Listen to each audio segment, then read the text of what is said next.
পশ্চিম দিকে থুতু ফেললে কিয়ামতের দিন কপ থুতু মাথা মুখে নিয়ে উত্থিত হতে হবে, এ হাদিসটি কি সহিহ?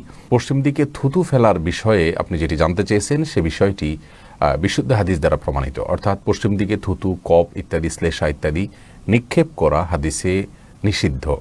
এবং এ বিষয়ে ইবনে হিব্বান এবং সহিহ ইবনে খুজাইবা এবং মুসান্নাফ ইবনে আবি শাইবা সহ বিভিন্ন হাদিসের কিতাবে একটি হাদিস বর্ণিত হয়েছে। নবী আলাইহিস সালাম ইরশাদ করেছেন, মান তাফালাতু জাহাল কিবলাতি জা ইয়াউমাল কিয়ামাতি ওয়া তাফালাতুহু মা বাইনা আইনাইহি আও ওয়া তাফালাতুহু বাইনা আইনাইহি। অর্থাৎ যে ব্যক্তি পশ্চিম দিকে থুতু বা শ্লেষা, কপ ইত্যাদি নিক্ষেপ করলো কেবলার দিকে, পশ্চিম দিকে বলছে কেবলার দিকে, যে যেখানে আছেন তার কেবলা যেদিকে হয় সেদিকে যে ব্যক্তি নিক্ষেপ করলো, সেগুলো কিয়ামতের ময়দানে সে যখন উপস্থিত হবে আল্লাহ সুবহানাহু ওয়া তাআলার কাছে, তখন তার কিন্তু দুই চোখের মধ্যবর্তী জায়গায় অর্থাৎ কপালে সেই থুতু, শ্লেষা, কপ সেটা নিয়েই সে উত্থিত হবে। সবাই বুঝতে পারবে যে এই লোকটি এ অপরাধী ছিলেন।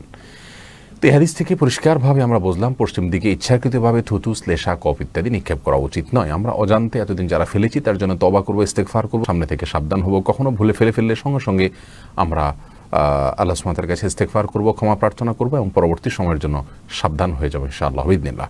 এই হাদিসের সনদ নিয়ে সমসাময়িক যুগের কোনো আলেম বা কোনো বক্তাকে বলতে শোনা গেছে, তারা বলেছেন হাদিসের সনদ বিশুদ্ধ নয়। মূলত এই বিষয়ে তাদের হয়তো জানা নাই, সেজন্য তারা এভাবে মন্তব্য করেছেন। কিন্তু আমরা বিষয়টিকে এর আগে বারবার যাচাই করেছি এবং গত 5-7 বছর আগে আমাদের একটা আলোচনাতে আমরা বলেছি রেফারেন্স সহকারে, আজকেও রেফারেন্স সহকারে বললাম যে হাদিসটি শুধু কয়েকটি হাদিসের কিতাবে বর্ণিত হয়েছে তা নয়, বরং এটি বিশুদ্ধতার মানদণ্ডে উত্তীর্ণ এবং মুহাক্কিক উলামায়ে কেরাম এর সনদকে বিশুদ্ধ বলেছেন।